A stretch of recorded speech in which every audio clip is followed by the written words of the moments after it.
લોકો મને પૂછતા હતા વૈષ્ણવ કે આટલા વૈષ્ણવ દર્શન કરવા જાય અને બધા શ્રીનાથજીના દર્શન કરે, પણ શ્રીનાથજીની દ્રષ્ટિ કોના પર પડતી હશે?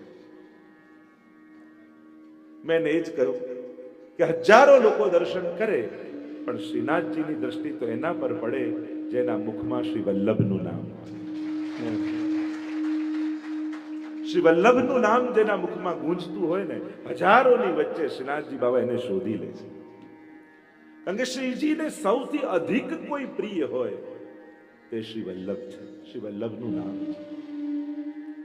રહ્યો મોહે શ્રી વલ્લભ ગ્રહ ભાવ. એમને વલ્લભનું ઘર ગમે છે, વલ્લભથી કરેલી સેવા ગમે છે, વલ્લભનું સ્વરૂપ ગમે છે, વલ્લભનું નામ ગમે છે.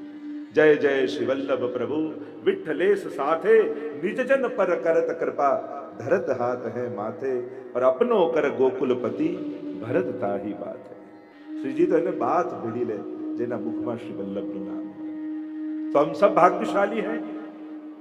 सौभाग्य की बात यह है कि हम सबको श्री वल्लभ के चरण में प्रीति है और इसलिए हम श्री जी की विशेष कृपा के अधिकारी हैं. અને વલ્લભ પર પ્રીતિ ન હોય પછી ગમે તેટલી પૂનમો ભરો, એનો પછી કોઈ અર્થ. હા, શ્રીજીની સન્મુખતા તો ક્યારેય નકામી નથી જતી, પણ શ્રીજીનું એ रसात्मक स्वरूप, श्रीजी का वो भावात्मक स्वरूप तो वही अनुभव कर सकते हैं जिनके हृदय में श्री वल्लभ के लिए अनन्य श्रद्धा हो.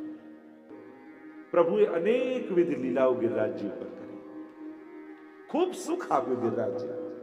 જે ગોલોક ધામમાં પણ સુખ નહોતું મળ્યું એ સુખ આ લીલા પરિકરને ભૂતલ પર મળ્યું. એટલે તો આપણો પુષ્ટિ માર્ગ છે ને ભૂતલનો માર્ગ છે, આકાશનો ક્યાંય કોઈ માર્ગ નથી. ભૂતલમાં જે સુખ અને આનંદ છે, એટલે કે ભક્તિ કરવાની આ 14 લોકમાં કોઈ બેસ્ટ જગ્યા હોય ને તો આ ભૂલોક છે.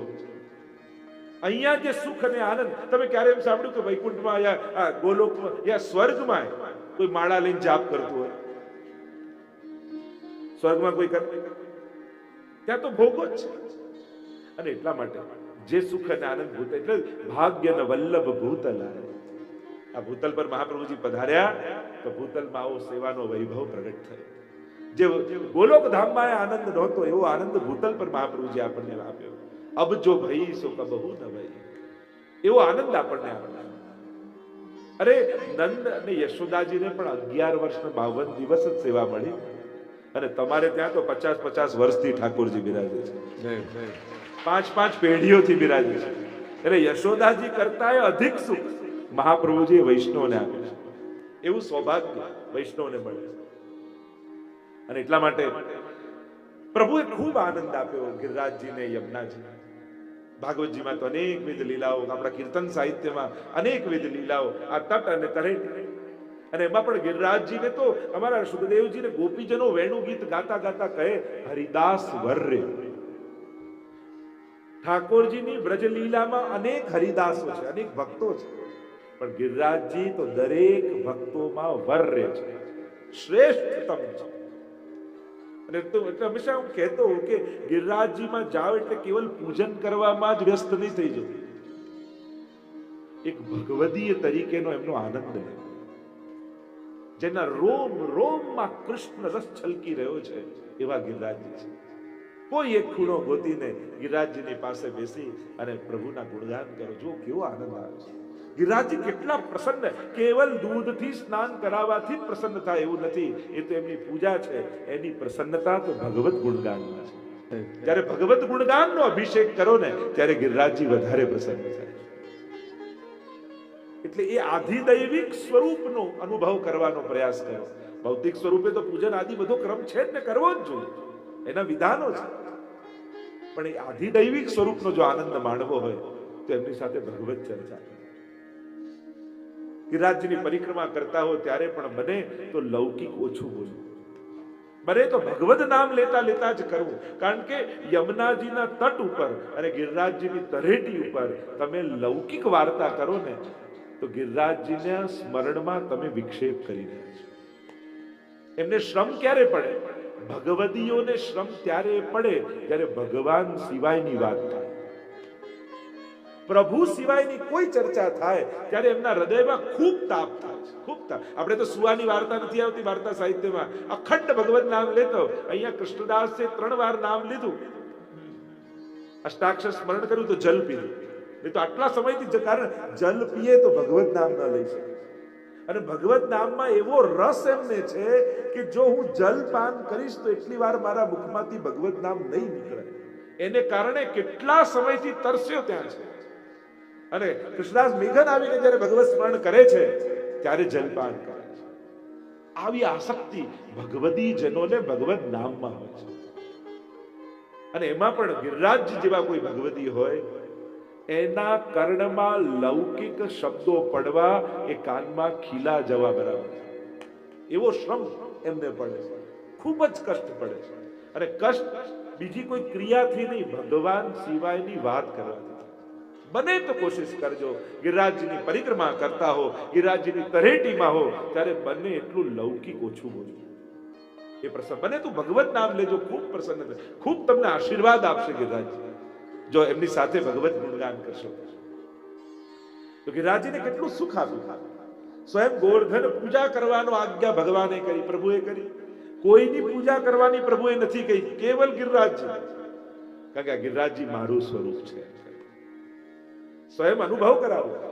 અને એની સાથે સાથે ગૌચારણ લીલા હોય, બાલ લીલા હોય, છાક લીલા હોય, અને છેલ્લે રાસ લીલા હોય. સઘળી લીલાના સુખ ગિરિરાજજીને ભૂતલ પર ઠાકોરજી આપે. કારણ કે દિવસની લીલા ગિરિરાજજીની તરેટીમાં થાય અને રાત્રિની લીલા કંદરાઓમાં થાય. ગોવર્ધન ગિરી સઘન કંદરા, રૈન નિવાસ પિયો પિય પ્યારે. એ ગિરિરાજજીની કંદરામાં આખી રાત્રિ સુંદર લીલાઓ થાય. ઠાકોરજી સ્વામીજીના શૃંગાર કરે, સ્વામીજી ઠાકોરજીના શૃંગાર કરે. રાસાદિક લીલાઓનું સ્થાન ગિરિરાજજી. આજે પણ ગિરિરાજજીની ભીતર પ્રગટ લીલાઓ ચાલી રહી છે. આપણું પ્રગટ ગોલોકધામ બીજે ક્યાંય નથી, ગિરિરાજજીની અંદર છે. અને અંદર જવાના 8 દ્વાર છે. અને આપણા અષ્ટ સખા છે ને, એ 8 દ્વારના મુખિયા છે. આખી જે ભાવ પ્રકાશ આવે છે, અષ્ટદ્વાર અને અષ્ટમુખિયા, અને પ્રગટ અંદર લીલાઓ થઈ રહી છે. તો આવા હરિદાસ વદે ગિરિરાજજી છે. અનેકવિધ પ્રકારના સુખ પ્રભુએ આપ્યા. હંતાય વદ્રબલા હરિદાસ વર્યો યદ રામ કૃષ્ણ ચરણ સ્પર્શ પ્રમોદ માનમ તનોતિ સહગો ગણયો સ્તયોર્યત પાનીય સૂયવ સકંદર કંદ મૂલઈ. ગોપીજનો કહે, અરે સેવા શીખવી હોય ને તો ગિરિરાજજીથી શીખો. કારણ કે ભગવતીના બધા લક્ષણ ગિરિરાજજીની અંદર છે. તો કે કયા લક્ષણ? તો કે પહેલું લક્ષણ ભગવતીનું કયું કે પ્રભુનું નામ સાંભળતા જ એના રૂવાડા રૂવાડા ઉભા થઈ જાય. પ્રભુનો સ્પર્શ થતા જ એને રોમાંચ થઈ જાય. એ ભગવતીનું પહેલું લક્ષણ છે. તો યદ રામ કૃષ્ણ ચરણ સ્પર્શ પ્રમોદ. जब ठाकुर जी और दाऊ जी गाय चराते हुए गिरिराज जी के ऊपर पधारते हैं, उनके चरणों का स्पर्श पाते ही गिरिराज जी के रोम रोम खड़े हो जाते हैं. ये जो लता पता वृक्षें दिखाई देती हैं गिरिराज जी के ऊपर, वो कोई वृक्ष नहीं है, वो गिरिराज जी के रोम है जो प्रभु के स्पर्श से रोमांचित हो गए. प्रत्येक लीलाएं गिरिराज जी के भीतर है, वो बाल लीला हो या माधुर्य लीला हो. जब श्रृंगार करते हैं स्वामिनी जी का ठाकुर जी, श्रृंगार तो हो गया, लग रहा है कुछ कमी रह गई. सोचने लगे प्रभु क्या कमी रह गई. तो हुआ कि अरे आंख में काजल तो लगाया ही नहीं स्वामी जी. तुरंत गिरिराज जी के ऊपर हाथ घिसा और वो कजरी सीला हो गई, काजल निकलने लगा. आ सेवकनी तत्परता. जे समय स्वामी ने जेनी आवश्यकता होय ने, सेवक एवो थईने सेवा करे, तुरंत एवो થઈ જાય. કાજલ લગાવ્યું ને તું હજી કઈ કમી છે, યાદ આવ્યું, અરે હજી સિંદૂર તો ભર્યું નથી, માંગ તો ભરી નથી, અરે એક આ શિલા પર ઘસી એ સિંદૂરી શિલા थी. सभी प्रभु के सुखार्थ सामग्री सिद्ध करते हैं गिरिराज.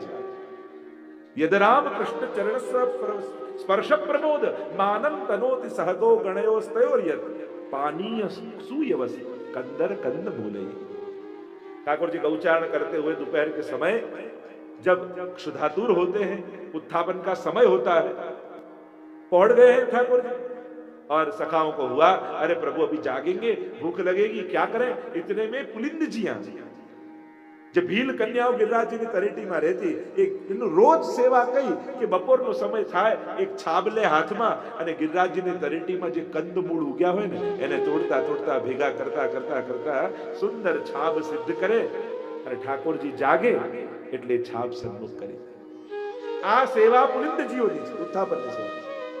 પણ સુબોધનીજીમાં મહાપ્રભુજી કહે છે પુલિંદજીઓ બીજું કોઈ સત્કર્મ કર્યું નથી, પ્રભુ કેમ એમને સુખ આપે છે? અને પૂર્ણા પુલિંદ ઉરુગાય પદાબ્જરાગ કહ્યું, એમને પૂર્ણ કહ્યા પુલિંદજીઓ. તો કે આ પૂર્ણ ક્યાંથી થઈ ગયા? અને લીલામાં પૂર્ણ તો કેવલ સ્વામીજી છે. એમને આવો આનંદ ક્યાંથી મળ્યો પુલિંદજીઓ?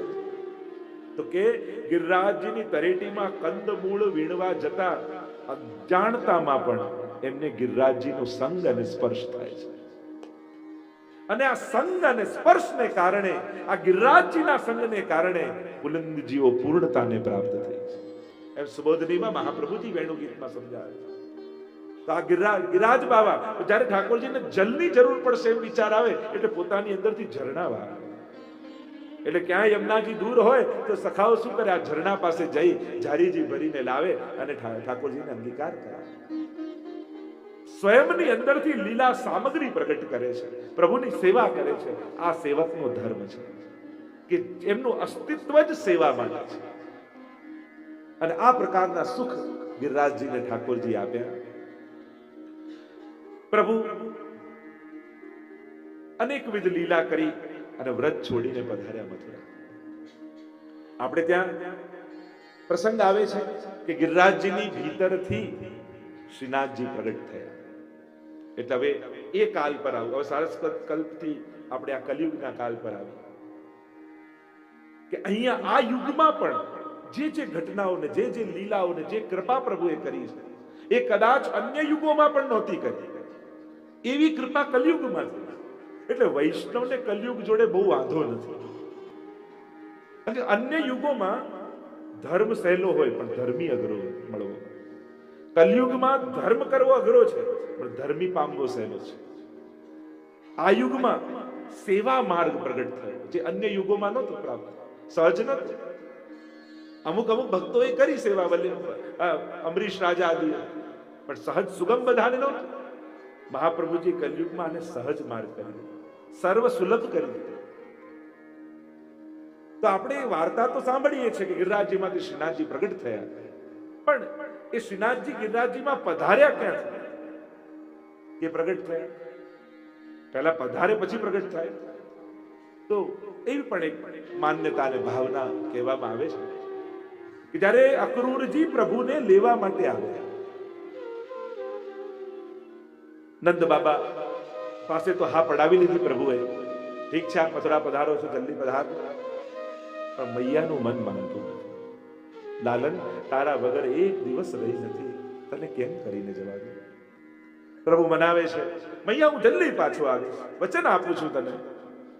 યશોદાજી કહેવા લાગ્યા, પણ હૃદયના એક ખૂણે એમ લાગે છે કે એક વાર તું વ્રત છોડીને જઈશ ને તો પછી ક્યારે પાછું નહીં આવે. પ્રભુ કહેવા લાગ્યા, મને જવા દે. માનતી નથી માં. ત્યારે પ્રભુ એમ કહે છે કે તને મારી સોગંદ છે. પ્રભુએ પોતાની સોગંદ આપી છે. પણ નંદ અને યશોદાજી કહે છે કે પ્રભુ આપના વગર અમે કેમ જઈએ, એક ક્ષણ રહી શકીએ એમ નથી. ત્યારે પ્રભુ નંદ અને યશોદાજીની સામે ઠાડા રહ્યા, કહેવા લાગ્યા, બાબા ભૈયા, મેં બ્રજમાં નિવાસ કરીને અનેકવિધ લીલાઓ કરી, અનેક સુંદર સુંદર લીલાઓ કરીને ભક્તોને સુખ આપ્યા. ભૈયા તમે બતાવો કે મેં આટલા રૂપ ધરી, આટલી લીલાઓ કરી, એમાં તમને મારી કઈ લીલામાં અને કયા સ્વરૂપમાં શક્તિ છે? ત્યારે નંદ અને યશોદાજી કહેવા લાગ્યા કે લાલન, तुमने ब्रज में बड़ी सुंदर सुंदर लीलाएं की, अनेकविध प्रकार की लीलाएं की, अनेक स्वरूप आपके धरे, सब लीलाएं सुंदर हैं, मनोहर हैं, पर प्रभु जब आपने गिरिराज जी को धारण किए और ब्रजवासियों की रक्षा की और आप गोवर्धन नाथ बने, वो स्वरूप हमें अत्याधिक प्रिय है. એ સ્વરૂપમાં અમને આસક્તિ છે, અમને સૌથી વધારે પ્રિય છે. અને એમ કહેવાય છે કે એ જ સમયે ઠાકોરજીએ પોતાનામાંથી આ શ્રીનાથજીનું સ્વરૂપ પ્રગટ કર્યું, જે બિલકુલ પોતાના જેવું જ હતું. પોતાના શ્રીઅંગમાં એ સમયે ઠાકોરજી નંદ અને યશોદાજીની આગળ ડાબો હાથ ઊંચો કરી, જમણો હાથ કટી પર રાખી, મુષ્ટિકા અને અંગુષ્ઠ બહાર રાખી અને આમ ઠાડા રહ્યા. આ સ્વરૂપ તમને આસક્તિ છે? આ સ્વરૂપમાં અમને આસક્તિ છે. અને એ જ ક્ષણે એવું ને એવું સ્વરૂપ શ્રીઅંગમાંથી પ્રગટ થયું શ્રી કૃષ્ણ. અને એ શ્યામ સ્વરૂપ 11 વર્ષ ને 52 દિવસની લીલા વાળું સ્વરૂપ પ્રગટ થયું. અને નંદ અને યશોદાજીને એ સ્વરૂપ સેવામાં પધરાવી અને કહ્યું, તમે આમને જે સેવા કરશો, જે આરોગાવશો, જે ધરાવશો, તમને એવું જ સુખ મળશે જાણે સાક્ષાત મારી જ સેવા કરી રહ્યા છે. કારણ કે મારા અને આ સ્વરૂપમાં કોઈ ભેદ નથી. હું છું એ આ છે અને આ છે હું છું. આ મારું જ સ્વરૂપ છે, આ મારું જ રસાત્મક સ્વરૂપ. એવું આ ભગવદીઓ દ્વારા ગવાયેલી ગાથા છે. અને એટલા માટે તો આજે જેના વગર એક ક્ષણ ન રહી શકતા હોય યશોદાજી, અને ખાલી થોડી જ દૂર મથુરામાં રહેતા હોય, તો એક માં ગોકુળ છોડીને મથુરા ન જઈ શકે? કેમ વ્રજ ભક્તો વ્રજ છોડીને મથુરા ના ગયા? એનું સૌથી મોટું કારણ એ જ છે કે અહીંયા શ્રીનાથજી રૂપ શ્રી કૃષ્ણ વ્રજવાસીઓને મળી ગયા હતા, અને એટલા માટે ગોકુળ છોડીને મથુરા ન ગયા. અને એમ ગાથા કહેવામાં આવે છે ભગવદીઓ દ્વારા કે વર્ષો વીત્યા એમને લાલ લડાવતા લડાવતા, અને એ જ કૃષ્ણનો આનંદ, કૃષ્ણ સ્વરૂપે, પ્રગટ સ્વરૂપે શ્રીનાથજી શ્રી કૃષ્ણ એક જ છે. કોઈ ભેદ નથી, લેશ માત્ર પણ ભેદ નથી. અને જેવી લીલા કરતા હતા ઠાકોરજી, એવી જ લીલા પ્રભુ કરતા રહ્યા શ્રીનાથજી બાવા રૂપે. હવે નંદ અને યશોદાજીનો સ્વધામ પધારવાનો સમય આવ્યો, અને ત્યારે શ્રીજી આજ્ઞા કરી કે આ મારું સ્વરૂપ આપ ગિરિરાજજીમાં પધરાવો. કારણ કે હજી મારે ઘણી લીલા કરી, લીલાથી વિખુટા પડેલા ભક્તોને ફરી આ સારસ્વત કલ્પની લીલાના સુખ આપવા છે. અને ત્યારે નંદ અને યશોદાજીએ શ્રીજીના આ સ્વરૂપને ગિરિરાજજીની કંદરામાં પધરાવ્યું. અને નંદ યશોદા આદિ ભક્તો સ્વધામ પધાર્યા. આધિદૈહિક સ્વરૂપ તો આજે પણ બ્રજમાં બિરાજે છે. વર્ષો વીત્યા. જે ગર્ગ સંહિતામાં ઉલ્લેખ કરવામાં આવ્યો, મહાપ્રભુજી અનેક પ્રમાણો આપીને કહ્યું હતું, યેન રૂપેણ કૃષ્ણેન ધૃતો ગોવર્ધનો ગિરી તદ્રૂપમ વિધતે તત્ર રાજન શૃંગાર મંડલે.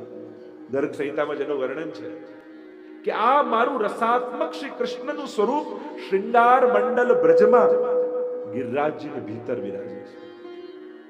અને સ્પષ્ટ રૂપે ગર્ગ સંહિતામાં લખ્યું છે કે અબ્જાશ્ચતુઃ સહસ્ત્રાણી તથા પંચશતાની ચ ગતાસ્તત્ર કલે રાદૌ ક્ષેત્રે શૃંગાર મંડલે.